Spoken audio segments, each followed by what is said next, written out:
ورسله ونعوذ بالله من شرور أنفسنا ومن سيئات أعمالنا. قال الله تبارك وتعالى ويتبع غير سبيل المؤمنين نوليه ما تولى ونصله جهنم وساءت مصيرا. عن ابن عمر رضی اللہ تعالی عنہما قال قال رسول اللہ صلی اللہ علیہ وسلم ان اللہ لا یجمع امتی او قال امت محمد علی ضلالہ وید اللہ مع الجماعہ ومن شذ شذ الی النار.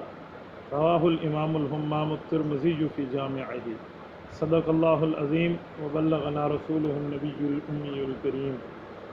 معزز ساتھیو، مسلک اہل سنت والجماعت احناف دیوبند سے تعلق رکھنے والے غیرت مند غجور مسلمان بھائیوں، آج تقریباً 3 ماہ کے بعد آپ کی اور ہماری ماہانہ اجتماع میں ملاقات ہے.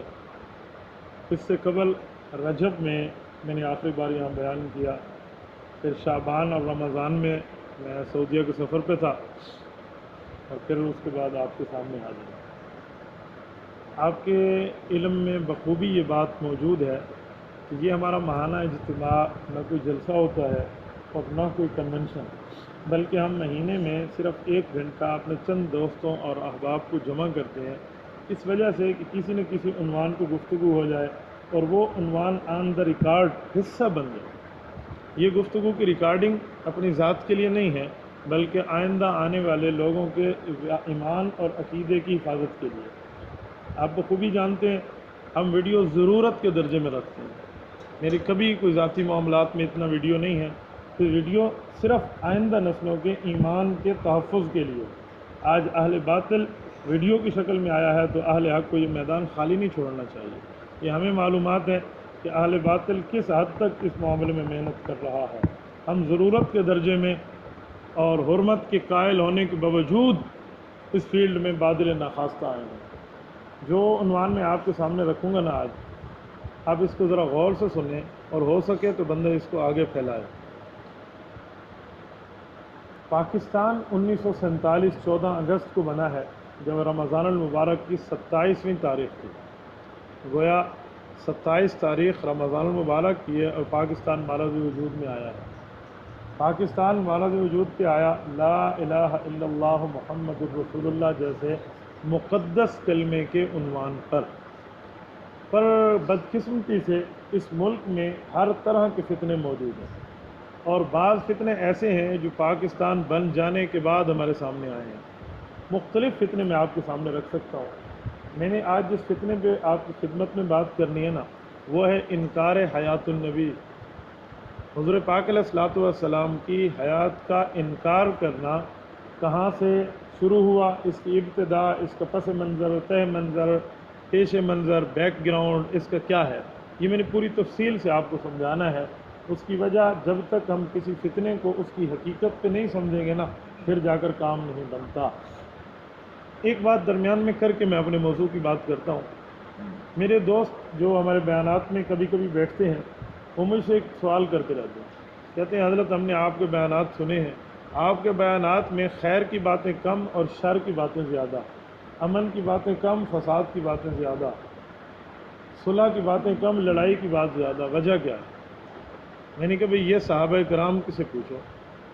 کہنے لگے وہ کیسے؟ میں نے کہا فضائل اعمال میں حضرت مولانا شیخ الحدیث زکریا کاندھلوی رحمۃ اللہ تعالیٰ علیہ نے ایک حدیث پاک نقل کی ہے، وہ حدیث میں آپ کو سنا دیتا ہوں، فیصلہ اس کے بعد آپ فرما لیں.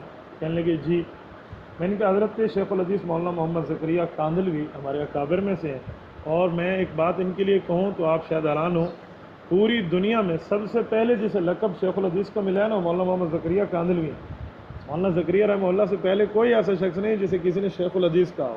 یہ فضیلت اللہ نے علماء دیوبند کو دی. انہوں نے صحیح بخاری کی ایک روایت نقل کی ہے، صحیح بخاری جلد 2 کتاب الفتن اٹھا لیں. حضرت حذیفہ بن یمان رضی اللہ تعالیٰ عنہ مدنی صحابی ہیں، اور یہ ایسے صحابی ہیں جن کے والد حضرت یمان ایک جنگ میں مسلمانوں کے ہاتھوں شہید ہوئے، کیونکہ مسلمانوں نے سمجھا کافر ہے، انہوں نے مارنا چاہا، یہ مسلمان تھے تو انہوں نے مار ڈالا. پھر پتہ چلا کہ وہ تو اپنے بندوں کو شہید کر ڈالے. رسول اللہ صلی اللہ علیہ وسلم نے خود سے ان کی دیت عطا فرمائی تھی. تو یہ ان کے بیٹے حضرت حذیفہ.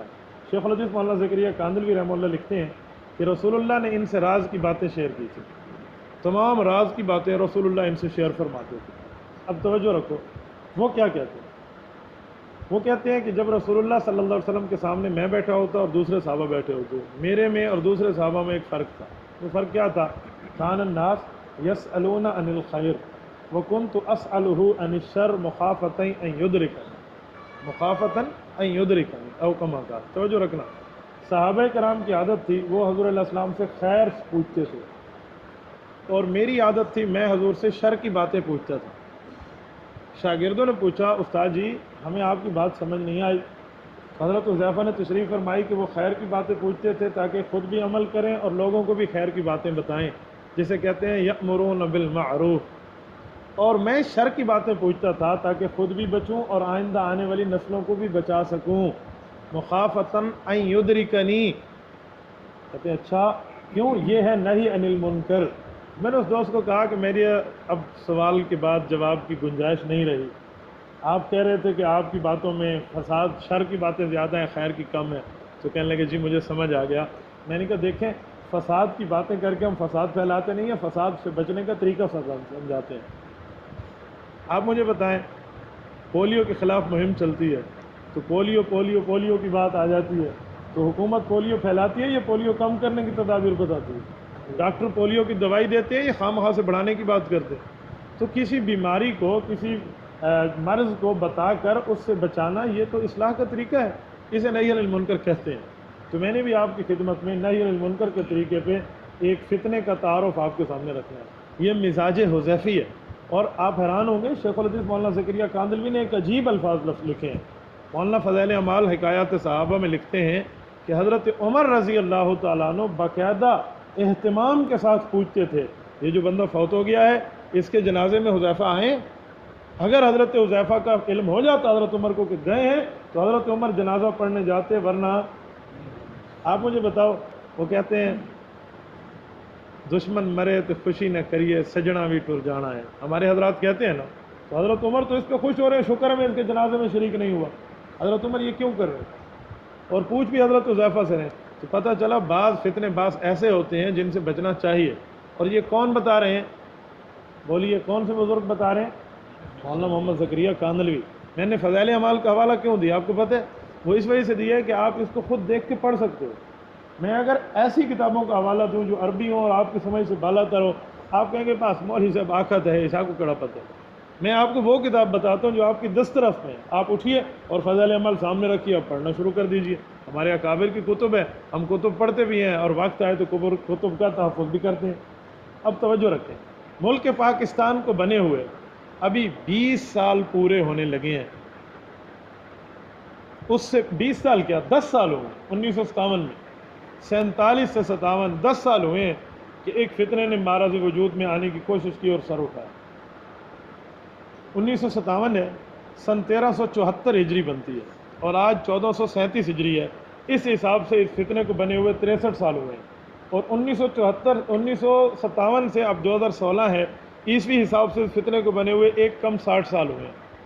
یہ جو تقریباً آدھی صدی ہوتی ہے نا تو اس میں ایک سال زیادہ ہو جاتا ہے چاند کے حساب سے۔ 1957 میں ملتان کی سرزمین ہے اور خیر المدارس کا جلسہ ہے، اور خیر المدارس کے جلسے پہ بڑے بڑے اکابر موجود ہیں جن میں مولانا خیر محمد جلندری رحمۃ اللہ تعالیٰ علیہ۔ آپ مولانا خیر محمد جلندری کو یوں نہیں جانیں گے، میں تعارف کراتا ہوں۔ مولانا طارق جمیل صاحب کے شیخ الحدیث کا نام ہے مولانا مفتی عبداللہ رحمہ اللہ، اور مولانا مفتی عبداللہ رحمہ اللہ کے شیخ الحدیث کا نام ہے مولانا خیر محمد جلندری رحمہ اللہ۔ ٹھیک ہے، وہ شخص موجود ہے۔ مولانا احمد اللاہوری کے حضرات موجود ہیں، مولانا محمد علی جلندری موجود ہیں، قاضی مظہر حسین رحمہ اللہ موجود ہیں، مولانا سید امین شاہ صاحب حضرت مدنی کے یہ دونوں خلیفہ، مولانا امین شاہ اور قاضی مظہر، یہ دونوں حضرات موجود ہیں، اور سیدنا عطا اللہ شاہ بخاری رحمۃ اللہ علیہ کی زندگی کی بات کر رہا ہوں۔ اتنے اکابر کی موجودگی میں ایک شخص جس کا نام عنایت اللہ شاہ گجراتی ہے، اور یہ شخص علماء دیوبند کے مدرسے سے پڑھا ہوا تھا، کچھ دنوں کے لیے وہاں پڑھنے بھی گیا تھا، عالم بن گیا، اس کے سر پہ پگڑی آ گئی، اور حضرت مولانا حسین علی الوانی رحمۃ اللہ علیہ کے قریبی بندوں میں شمار ہونے لگا۔ ان دو بزرگوں کی نسبت کی وجہ سے اہل پاکستان، اہل اسلام نے اسے بھی عالم سمجھ لیا کہ بڑے اچھے عالم ہیں، تو لوگ ان کو جلسوں پہ بلواتے۔ تو اس مولانا عنایت اللہ شاہ کو حضرت مولانا خیر محمد جلندری نے بھی جلسے پہ بلوایا کہ آئیں آپ بھی بیان فرمائیں۔ یہ میں وہ واقعہ پڑھ رہا ہوں جو مولانا خیر محمد جلندری نے لکھا ہے. آپ خیر الفتاویٰ جلد اول اٹھا لیں تو آپ کو تفصیل مل جائے اس پہ. تو ان کو بلا لیا. اب انہوں نے بیان میں کیا کہنا تھا، حضرت شیخ مولانا جلندری رحمہ اللہ نے ان کے ذمہ نہیں لگا. آپ نے انہوں نے کہا بڑا آدمی ہے خود بیان کر لے گا. تو جب بیان کا ٹائم آیا تو اس نے ایسی بات کر دی جو آج سے 1400 سال پہلے کسی سنی نے نہیں کی تھی.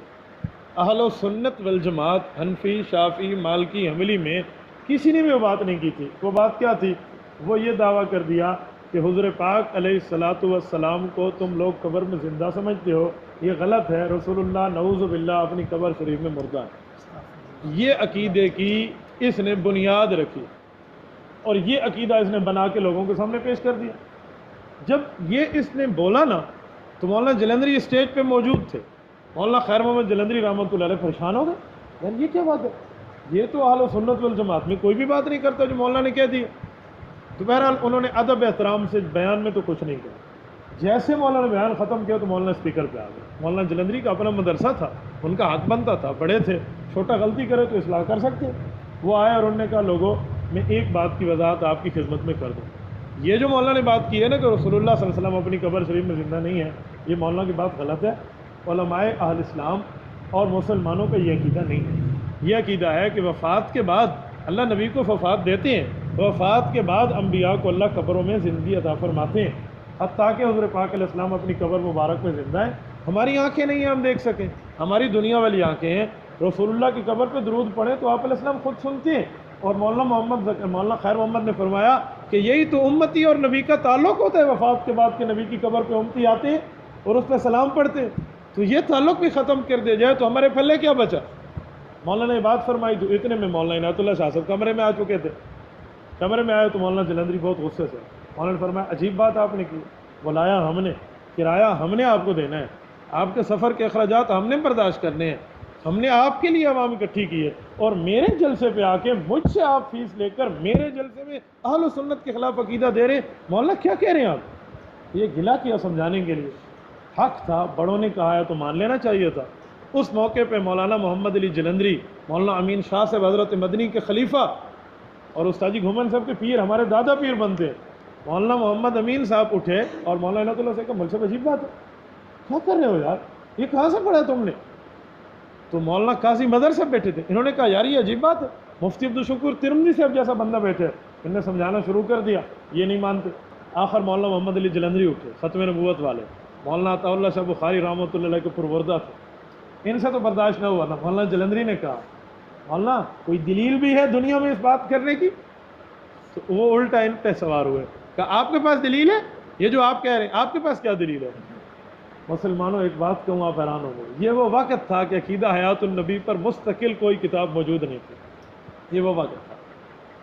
ایک کتاب علماء دیوبند کی لکھی ہوئی تھی جو مولانا خلیل احمد سہارنپوری نے حضرت شیخ الہند کے حکم سے لکھی، اور مولانا اشرف علی تھانوی، مولانا مفتی کفایت اللہ دہلوی، حاجی عبدالوہاب صاحب کے شیخ الشیخ مولانا عبد الرحیم رائے پوری، مولانا قاری محمد طیب رحمہ اللہ کے والد مولانا احمد پرتاپ گڑھی، مولانا عزیز الرحمن مولانا عزیز الرحمن عثمانی دارالعلوم دیوبند کے مفتیات، ان سب کے دستخط اس پہ ہوئے تھے. اس کتاب کا نام تھا المحند علی المفند. نام ذہن میں رہے گا نا، المحند علی المفند. یہ کتاب اٹھا کے انہوں نے پیش کر دی کہ مولانا یہ دیکھیں اس میں 26 مسئلے لکھے گئے ہیں، لیکن مسئلہ نمبر 5 تو عقیدہ حیات کے لکھا گیا ہے. چلو پوری کتاب اس مسئلے پہ نہیں ہے، مسئلہ نمبر 5 تو ہمارے اکابر نے لکھ دیا کہ ہمارے نزدیک اہل و سنت والجماعت کے نزدیک انبیاء کرام اپنی قبروں میں زندہ. اب مولانا عنایت اللہ شاہ صاحب نے باوجود ہے کہ کتاب کو مانتے، چلو نہ مانتے تو کتاب کی عزت کرتے، اب اندازہ لگاؤ کتاب اٹھائی اور جوتیوں میں رکھ دی. یہ میں اپنی طرف سے نہیں کر رہا، مولانا جلندری کی باتیں کر رہا ہوں آپ کی خدمت میں. وہ نے جوتیوں میں رکھ دی. اب ہمارے حضرات کو غصہ آنا تھا. مہمان کے احترام کس حد تک ہوتا ہے؟ یار کوئی بندہ پانی سے باہر تو نہ نکالے نا. یہ تو پانی سے باہر کیا، انہوں نے تو سب کچھ سے باہر نکال دیا. مولانا محمد علی جلندری غصہ ہوئے کہ مول سے شرم کر، اللہ کے رسول کے ساتھ یہ باتیں کر رہا ہے، تمہیں ایک نبی ملا ہے یہ عقیدہ بتانے کے لیے. ابو جہل کا کہتے، ابو جہل قبر میں مردہ ہے. فرعون کا کہتے تمہیں رسول اللہ کی ذات نعوذ باللہ تختہ مشق بنانے کے لیے ملی ہے. اب دوسرا ظلم دیکھیں، دوسری ہٹ درمی. مولانا عنایت اللہ شاہ صاحب نے بازو چھڑایا اور رکھ کے دیا تھپڑ مولانا جلندری کے منہ. مولانا محمد علی جلندری عطا اللہ شاہ بخاری رحمۃ اللہ تعالیٰ علیہ کے پروردہ، اب ان کو تھپڑ لگا تو یقین مانے اللہ اکبر، حضرت جلندری نے کہا میں نے بدلہ نہیں لینا، رسول اللہ کی ناموس کے لیے دوسرا تھپڑ مارنا ہے تو میرا چہرہ حاضر ہے، پر تیرا یہ غلط عقیدہ مسلمان نہیں مانیں گے. یہ حضرت جلندری نے جواب دیا، اور وہاں جواب نہ ملا. بڑے بڑے اکابر درمیان میں پڑے، بہرحال جیسے کیسے تیسے یہ وہیں سے چلے گئے. جب یہ وہیں سے چلے، اس کے بعد 5 سال تک ہمارے اکابر اس شخص کو سمجھاتے تھے. 5 سال. آج جو لوگ کہتے ہیں نا کہ آپ مماتیوں کو کیا کہتے ہو، فرقہ کہتے ہو، فتنہ کہتے ہو، یہ پس منظر ان کے سامنے نہیں ہے. 1957 58 59 60 61 اور 62 6 سال تک 5 سال علماء نے سمجھایا، نہ مانے کچھ بھی نہیں.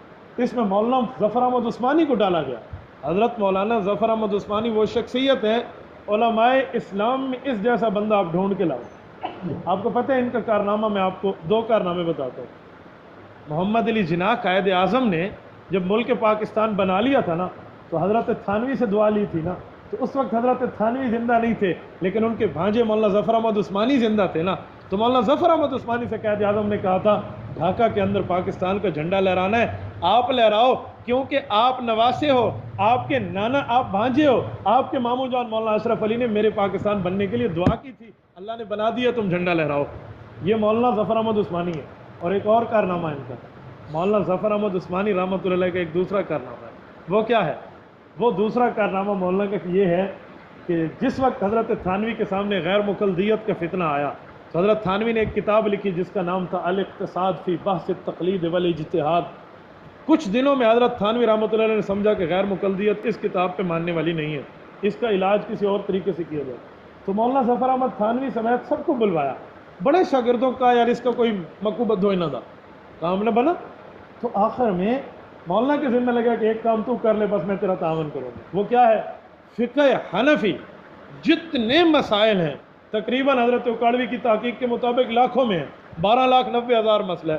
تو فرمایا ان مسائل میں جس حدیث کو بھی کوٹ کیا گیا نا، ان تمام حدیث کو ایک کتاب میں جمع کر. یہ جان جوکھی کام تھا. یہ حضرت امام اعظم ابو حنیفہ سے لے کر علماء دیوبند تک نہیں ہوا تھا. حدیث تو ان کو یاد تھی، وہ دیکھتے لگا دیتے، دیکھتے پڑھ لیتے، لیکن اس طرح یوں ایک کتاب میں جمع نہ ہوا. یہ مولانا حکیم الامت حضرت یوسف علی تھانوی نے بھانجے کے ذمہ لگا. مولانا ظفر احمد عثمانی نے پھر اس پہ لکھا اعلاء السنن، یہ کتاب لکھی ہے، 32 جلدوں میں پاکستان میں چھپ گئی. 32 جلدوں میں یہ پورے دلائل احناف، کتاب الطہارہ سے لے کر نہ مرنے تک، پیدائش سے وفات تک، من المہد الی اللحد، ماں کے پنگھوڑے سے قبر کی گود تک، پورے مسائل حدیث پاک کی تائید سے لکھوا دیے. ایسا بندہ نہیں ملے گا. یہ مولانا ظفر احمد عثمانی، میں ان کی قبر پہ گیا ہوں، خدا کی قسم رونگٹے کھڑے ہو گئے. ابن انشا کے قریب ان کی قبر ہے، کراچی، آپ جائیے کبھی، حیران ہو جاتا ہے کہ زمین کھا گئی، آسمان کیسے کیسے. بہرحال یہ شخص تھا. ان کے ذمہ مولانا جلندری نے لگایا بھئی یار آپ کچھ کرو. تو مماتیوں میں عنایت اللہ شاہ کچھ نہ کچھ مان گئے، بھی میں ان سے فیصلہ کراتا ہوں. انہوں نے بلوا لیا سکھر میں، آؤ میرے پاس، میں بات کرتا ہوں. سکھر گئے تو ہمارے علماء کرام باقی حضرات پہنچنے لگے. ہمارے علماء کو گرفتار کرا دیا گیا. مولانا عنایت اللہ شاہ صاحب ادھر بسیں لے کر پہنچ گئے، وہاں جا کر نعرے شروع کر دیے. مولانا ظفر عثمان نے کہا میں نے سمجھانے کے بلایا، تو میں نعرے لگوانے کے لیے بلایا. تو انہوں نے وہاں شور شرابہ ڈالا، صلح کی کوشش ناکام. مولانا احمد علی لاہوری رحمہ اللہ میدان میں آئے. مولانا احمد علی لاہوری شیخ التفسیر، واللہ حیران میں اس کے فضائل کہاں تک بیان کروں. حضرت لاہوری کا تو نام ہی کافی. حضرت لاہوری نے بلوایا تو یہ بسیں بھر کے کارکنوں کی پہنچ گئے وہاں جا کر نعرے بازی شروع کر دی. اس بزرگ کو بھی پریشان کیا. انہوں نے فرمایا فیصلہ کرانا ہے، صلح 4 بندوں میں بیٹھ کے آتی ہے، یہ اتنے بندے اور بسیں لے کر آنا کا مقصد. سارے گجراتی زندہ باد کا نعرہ لگا رہے ہیں، تو میں تمہیں سمجھاؤں گا کیسے تیرا کارکن کیسے تو زندہ باد کہتے ہیں. اچھا تو زندہ باد ہے، تیرا عقیدہ مرد آباد ہے، تو زندہ باد ہے. حضرت نے بھگا دی. ایک دن ایسا ہوا، ایک مماتی مولوی مولانا احمد لاہوری کے پاس تاریخ لینے گیا، آپ مجھے جلسے کی تاریخ دو. تو مولانا احمد لاہوری رحمہ اللہ نے فرمایا دیکھو میں تو نہیں آ سکتا. اس نے کہا کیوں، کوئی دلیل؟ فرمایا چھوڑو، بغیر دلیل کے نہیں آتا، ناموس رسالت کا مسئلہ کیا. کہ نہیں پھر بھی. تو فرمایا دیکھو بیٹا، دین کی سمجھ 2 چیزوں سے آتی ہے، یا عقیدت سے یا بصیرت سے. عقیدت تمہارے پاس ہے نہیں، بصیرت تمہارے پاس ہے نہیں، عقیدت تم نے کھو دی ہے. لاہوری نہیں آئے گا. تو یہ نہیں گئے. ایک موجودہ دور کے ایک عالم کے درمیان میں واقعہ سناؤں. مولانا عبدالمجید بیٹھے، انہوں نے بڑی پیاری بات ہمیں سنائی کہ حضرت جی پیر ذوالفقار احمد نقشبندی دامت برکاتہ العالیہ کے پاس ایک مماتی آیا. کہ حضرت ہماری مسجد میں آ کے تھوڑی تقریر کر دے. تو پیر صاحب نے عجیب جملہ فرمایا. پیر صاحب نے کہا دیکھو زرخیز زمین یعنی علماء دیوبند کا، اس کے بندوں کو میں نماز روزے پہ عقائد پہ سمجھاتا پھر رہا ہوں، مجھ سے یہ نہیں مانتے، پتھریلی زمین کیسے مانیں گے؟ ٹھیک ہے. تو بہرحال یہ دوسری کوشش ناکام. تیسری کوشش ہوئی، وہ بھی لگی.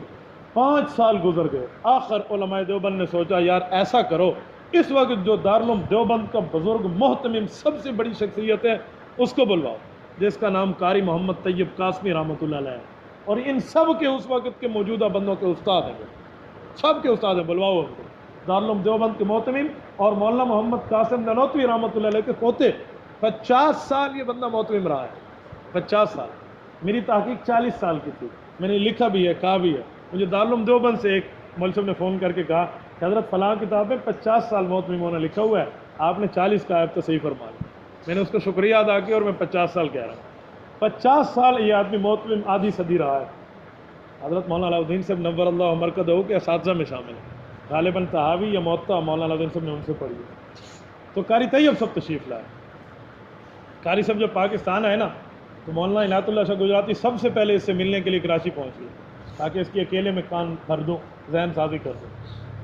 خون قاسمی تھا نا، حضرت صدیق اکبر کی اولاد تھے. اس کی بڑی تسلی سے بات تھی کہ بیٹا فیصلہ یہاں نہیں دیتا، فیصلہ تب دوں گا جب خیر جلندری سامنے بیٹھا ہو، پھر بات کریں گے. دونوں فریق سامنے ہوں گے، اکیلا فیصلہ نہیں دیتا. میں نے ان میں سمجھا ہماری دال گل جائے گی. حضرت آئے ملتان، ان سے سنا. لاہور مولانا احمد لاہوری سے سنا. کراچی علماء سے پوچھا. جہلم مولانا عبداللطیف جہلمی اپنے شاگرد فاضل دیوبند ان سے پوچھا. راول پنڈی، ایک ایک جگہ مولانا قاری محمد طیب سب خود تشریف لے گئے. صرف ایک بندے کی بات نہیں سنی، پورا مہینے کا سفر ہے. سب کی سنی ایک ایک جگہ جا کے کہ میں نے جو فیصلہ کرنا ہے تو انصاف پہ مبنی بات کروں. آخر پھر یہ بات طے ہوئی کہ ان دونوں فریقوں کو سامنے بٹھاؤ اور فیصلہ کرو. ادھر سے مولانا محمد علی جلندری کو بلوایا، ادھر سے عنایت اللہ شاہ کو بلوایا. ادھر سے مولانا خیر محمد جلندری کو بلوایا، ادھر سے مولانا غلام اللہ خان رحمہ اللہ کو بلوایا. نہیں آپ چاروں آ جاؤ، فیصلہ ہو جائے. کچھ اور علماء بھی بلوا لیے. کب؟ راول پنڈی آؤ. ٹھیک ہے، قاری صاحب بھی پہنچے، ہمارے علماء بھی پہنچے، اور وہی ہوا. مولانا عنایت اللہ شاہ صاحب نے لکھ کے بھیجا میں تو بیمار ہوں، میں نہیں آ سکتا، میری بیماری ہے. ایسے ٹھیک کہا تھا، دل کا بیمار تو بندہ ہوتا ہے جب غلط عقیدہ رکھتا ہے تو میں نہیں آ سکتا، بھیج دیا. اس کی جگہ مولانا غلام اللہ خان رحمۃ اللہ علیہ شیخ القرآن ہے، یہ بھی انہی کے ساتھ تھے شروع میں. یہ آئے اور قاضی نور محمد صاحب تشریف لائے جو عنایت اللہ شاہ صاحب کی جماعت کے صدر تھے، مولانا قاضی نور محمد رحمہ اللہ، اور ادھر سے باقی علماء. تو قاری طیب صاحب نے کہا میں نے تم سے قرآن کی آیتیں نہیں پوچھنی جو تم آیتیں اور پڑھتے ہو، ترجمے اور بتاتے ہو، عوام کو گمراہ کرتے ہو.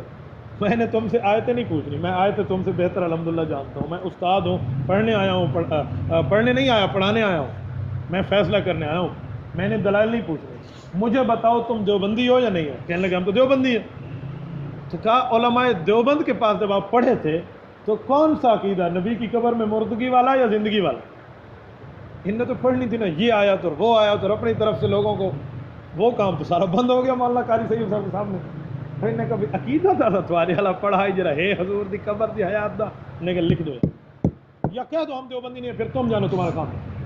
اگر ہم سے اپنے آپ کو منسوب کرو گے، علماء دیوبند سے تعلق ظاہر کرو گے تو ماننا پڑے گا.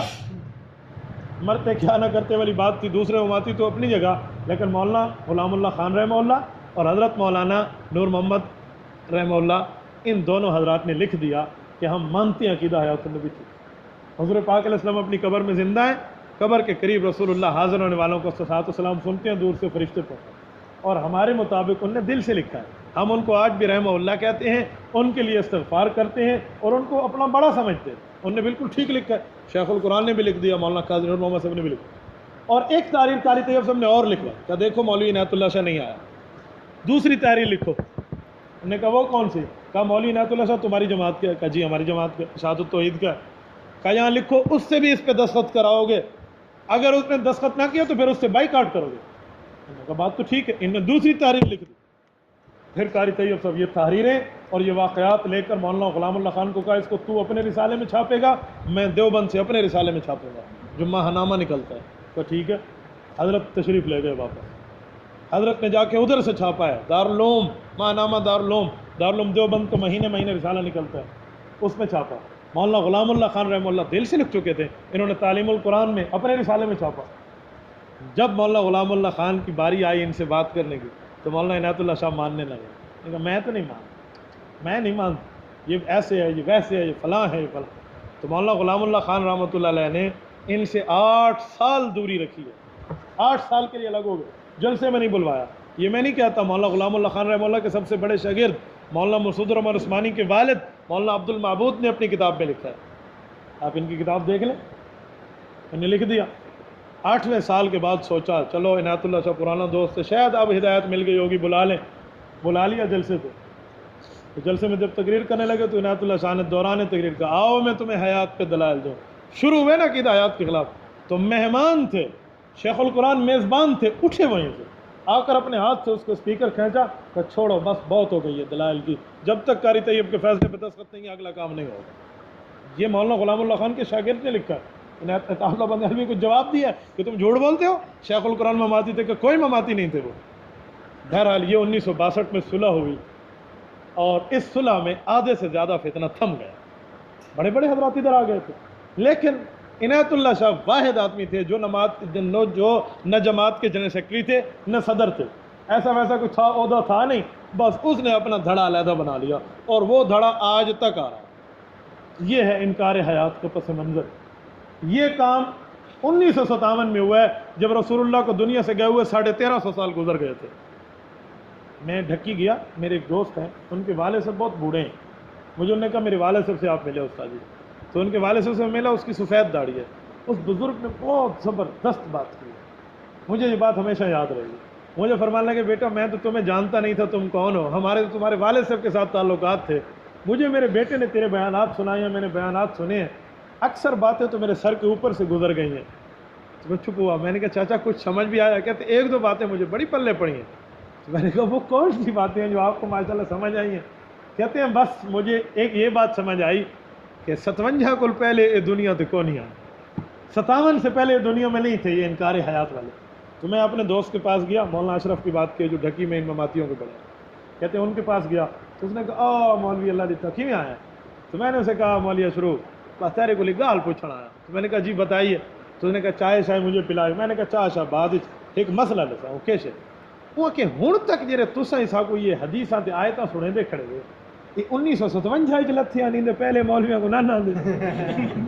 میں نے اسے کہا جو 1957 سے پہلے یہ حدیثیں آئے تھے کسی کو پتہ نہیں تھے۔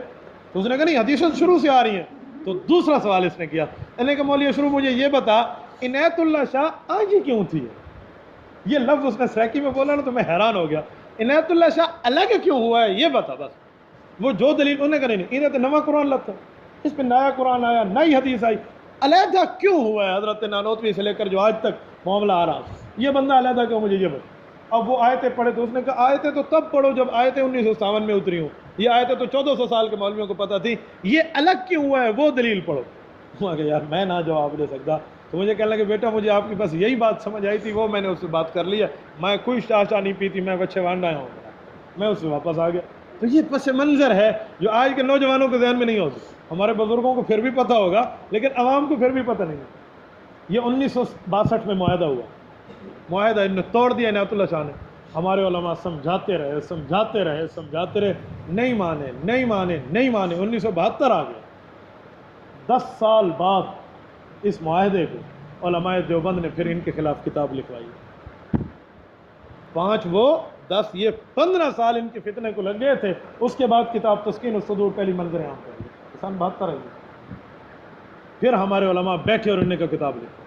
اب آپ کو پتہ ہے جب کتاب لکھی گئی تو اس کو کس کس عالم نے پڑھ کے دستخط کیے ہیں؟ اب توجہ رکھنا، مولانا حبیب الرحمن العازمی دارالعلوم دیوبند کے محتمی، دوسرے نمبر پہ دستخط کیے مولانا قاری محمد طیب قاسمی دارالعلوم دیوبند کے محتمی، تیسرے نمبر پہ دستخط کیے مولانا مفتی مہدی حسن شاہ جہان پوری، عنایت اللہ شاہ کے بھی استاد ہیں اور مفتی اعظم ہیں دارالعلوم دیوبند کے، تیسرے نمبر پہ ان کے، چوتھے نمبر پہ مولانا خیر محمد جلندری کے دستخط ہیں، 5ویں نمبر پہ دستخط خواجہ خواجگان حضرت خواجہ خان محمد رحمۃ اللہ تعالی علیہ کے دستخط ہیں، اور 6 نمبر پہ دستخط حضرت حافظ الحدیث مولانا عبداللہ درخواستی رحمۃ اللہ علیہ، اور 7ویں نمبر پہ دستخط حضرت مولانا مفتی محمد شفیع مفتی اعظم پاکستان رحمہ اللہ کے دستخط ہیں،